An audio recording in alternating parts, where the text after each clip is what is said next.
এই যে নবাবজাদারা খাবার নষ্ট করছো, বাবার জমিদারি নাকি এটা? আপনাকে তো বললাম আমরা খাবার খাবো না, আপনি দয়া করে নিয়ে যান প্লিজ।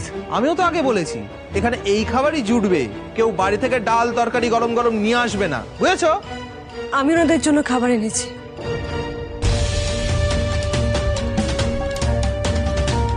এখন যাওয়া যাবে না। স্যার স্যার প্লিজ, আমি খাবারটা দিয়ে চলে আসবে, একটু অ্যালাউ করুন না স্যার প্লিজ। বললাম তো এখন যাওয়া যাবে না। দেখুন এসব টিফিন দেওয়ার নাম করে অনেকে টিফিন বক্সের ভেতর করে টাকা ফোন এসব চালান করে, কাজে টিফিন দেওয়ার পারমিশন দেওয়া যাবে না। স্যার বাইরে যেন অফিসার ছিলেন, আমি ওনার থেকে পারমিশন নিয়েছি, উনি আমাকে বলেছেন যাওয়ার জন্য, আপনি কেন না করতেন স্যার প্লিজ? এত কথা বাড়াচ্ছেন কেন বলুন তো আপনি?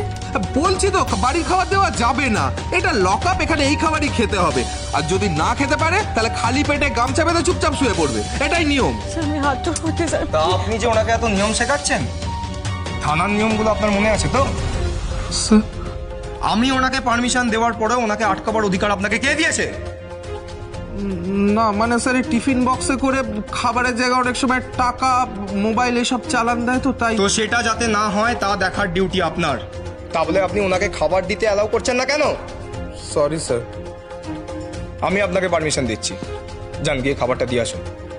আর আপনি কিছুক্ষণ কথাও বলতে পারেন, তবে not more than 20 minutes. Thank you sir. তুমি চলো আমার সাথে। আপনাদের কেসটা অ্যাডভোকেট অনির্বাণ মুখার্জি নিয়েছেন, উনি ঠিক আপনাদের বেল করিয়ে দেবেন। টেনশন করিস না অনি, আমরা আজ তোদেরকে বাড়ি নিয়ে যাব। কাইন্ডলি পেপারসগুলো ভালো করে দেখে নিয়ে আপনাদের যে প্রসিডিওর আছে সেগুলো তাড়াতাড়ি মিটিয়ে নিন, আর আমার ক্লায়েন্টকে যত তাড়াতাড়ি সম্ভব লক আপ থেকে বের করুন প্লিজ।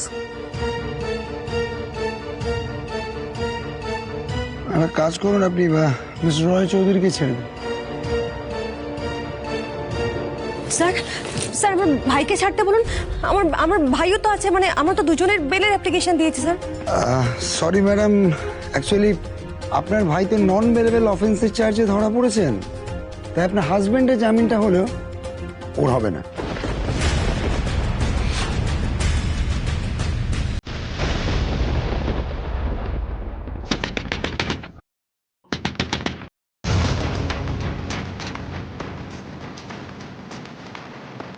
কি ব্যাপার ঘুমে, তুমি আটকে গেলে কি করে? আরে আরো আর বিট্টু আমাকে কাল ঘরে বন্দি করে রেখেছিল। মানে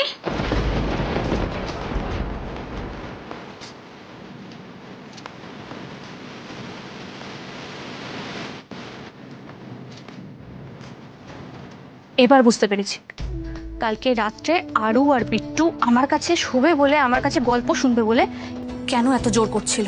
মানে কালকে রাত্রে যখন আমি তোমার ঘরে আসছিলাম ওই আওয়াজ শুনে, তখন আরু আর বিট্টু আমাকে বললো তুমি নাকি ঘুমিয়ে পড়েছো আর তুমি নাকি ডাকতে বারণ করেছো, তাই আমি আর আসিনি।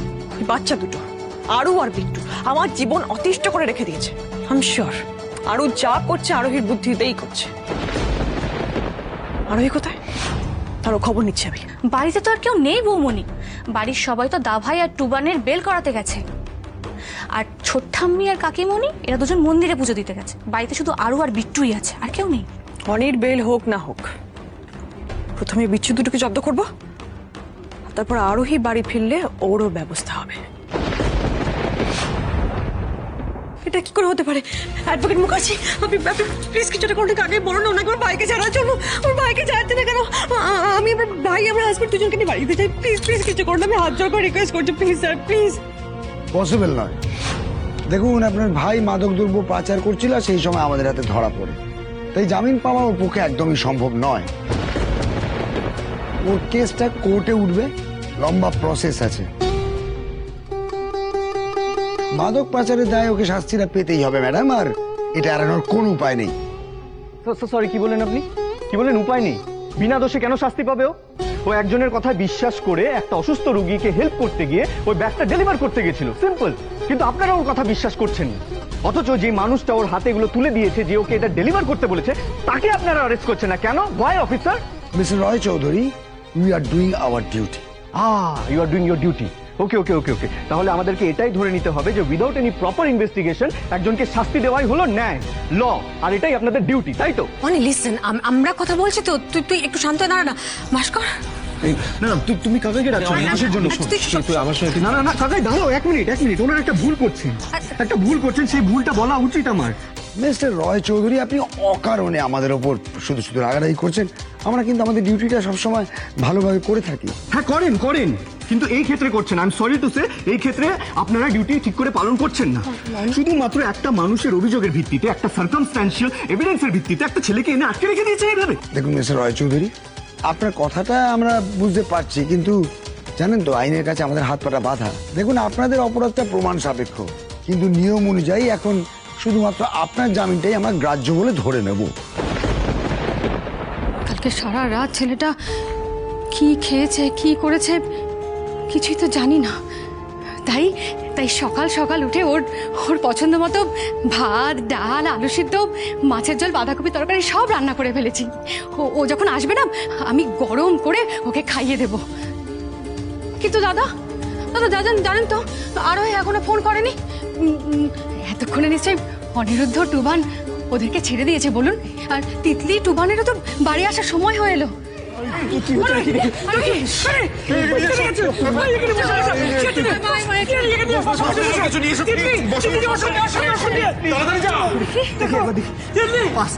প্লিজ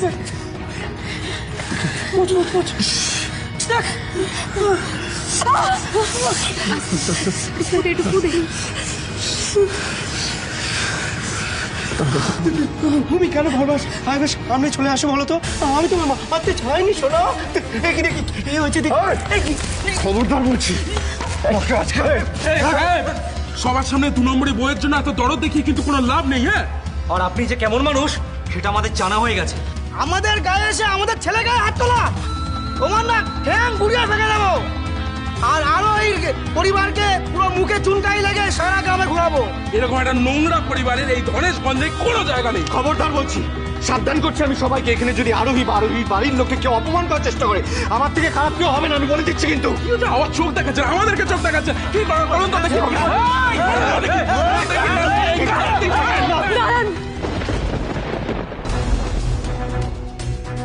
আজকে আমায় পাথর মেরে আমার মুখে চুনকালি লেপে তোমাদের খুব আনন্দ হচ্ছে, তাই না? যদি তাই হয় তাহলে তাই করো। এসব তুই কি বলছিস মা? দাঁড়াও বাবা, দাঁড়াও। আজকে যা খুশি বলুক, মারতে চাইলে মারুক আমাকে। আমি তোমাদের সবার থেকে একটা কথা জানতে চাই, আমি তো তোমাদের গ্রামেরই মেয়ে। সে কোন ছোটবেলায় আমি আমার মাকে হারিয়েছি, তারপর থেকে গ্রামের পিসি, কাকিমা, জেঠিমা সবার কাছে আমি মানুষ হয়েছি। গ্রামে যখন যাই বিপদ এসে আমরা সবাই মিলে একসাথে মোকাবিলা করেছি। মনে আছে কাকা, তোমার মেয়ের বিয়ের সময়, মালতীর বিয়ের সময় কি হয়েছিল? বিয়ে ভেঙে শ্বশুর বাড়ির লোকেরা চলে যেতে চেয়েছিল, তখন আমার বাবা তোমাদের পাশে গিয়ে দাঁড়িয়েছিল। খরায় যখন আমাদের গ্রামের সবার ফসল নষ্ট হয়ে গেছিল, তখন আমরা সবাই মিলে আমাদের জমানো টাকা দিয়ে একে অপরের পাশে দাঁড়িয়েছিলাম। তোমাদের যখন কারোর কোনো অসুবিধা হয়েছে, কখনো কারোর শরীর খারাপ হয়েছে, আমি নিজে সবার পাশে থাকার চেষ্টা করেছি। আজ অব্দি কখনো আমার পরিবার বা আমি কখনো তোমাদের অসম্মান করেছি বলতে পারবে তোমরা? আজ অব্দি কখনো আমরা কোনো অন্যায় করেছি? পারবে না তো? তাহলে আজকে কেন মানিকের কথা এসে তোমরা সবাই আমাদের ভুল বলছো, আমাকে ভুল বলছো, আমার স্বামীকে ভুল বলছো? তোমরা কিন্তু ওর কথা বলো না কিন্তু। হ্যাঁ, ভেবো না সেই ছোটবেলার আরোই আর আজকের আরোই একই আছে। ও টাকার লোভে না সবকিছু করতে পারে। হ্যাঁ, এই তো লোভে পড়ে এই বড়লোক বাবুকে ফাঁসিয়ে, হ্যাঁ, ওনার স্ত্রীকে পর্যন্ত অত্যাচার করে আর দিকে হারিয়ে দিয়েছে। আর সেটা মধু জুগিয়েছে কে? একটু হরিদাস চক্রবর্তী। হ্যাঁ, এই ঘর ভাঙানি এর খালি মুখে বড় বড় লেকচার। হ্যাঁ, শিক্ষা নেই, ওদের বিরাট শিক্ষা। এই জন্য তোর ভাই আদব পাচার করে বেড়ায়। আমি সবাইকে বলে দিচ্ছি, এই পরিবার যদি আমাদের গ্রামে থাকে তাহলে কিন্তু আমাদের গ্রামের ছোট ছোট বাচ্চারা না ফুল শিক্ষা পাবে। এই গ্রাম থেকে আজকেই ওদের উচ্ছেদ করতে হবে। হ্যাঁ, আজকে এদের নাম ছাড়া করবো। চল চল চল।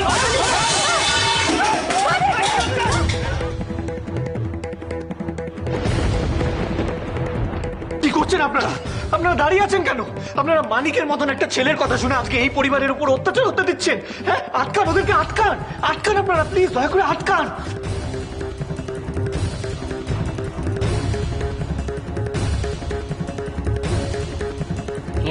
কোনো কথা শুনবো না, আজই তোমাদের ছাড়া করবো।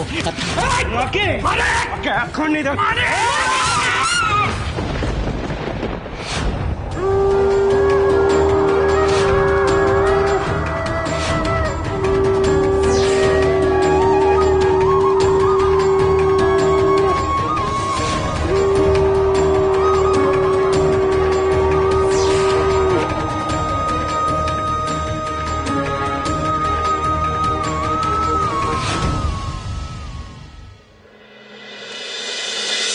ও বেল হয়ে গেছে, হ্যাঁ দুজনেরই বেল হয়ে গেছে। হ্যাঁ না শুধু অনেক রয়েছে, টুকানেরটা হয়নি, তবে আমরা চেষ্টা করছি খুব শিগগিরই হয়তো হয়ে যাবে।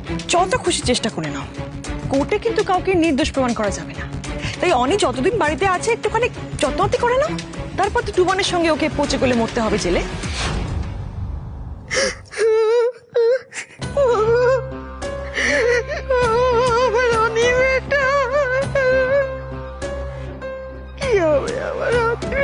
সমস্যাটা কি বলতো? কি ব্যাপার? যখন আমরা বাড়ি শুদ্ধ লোক মরিয়া হয়ে চেষ্টা করছি কিভাবে অনিকে নির্দোষ প্রমাণিত করা যায়, সেখানে তুমি হাউতাশ করে কান্নাকাটি করে অনির শাস্তির কথা বলছো। তুমি কি চাও? অনির শাস্তি হলে খুশি হবে বেশি?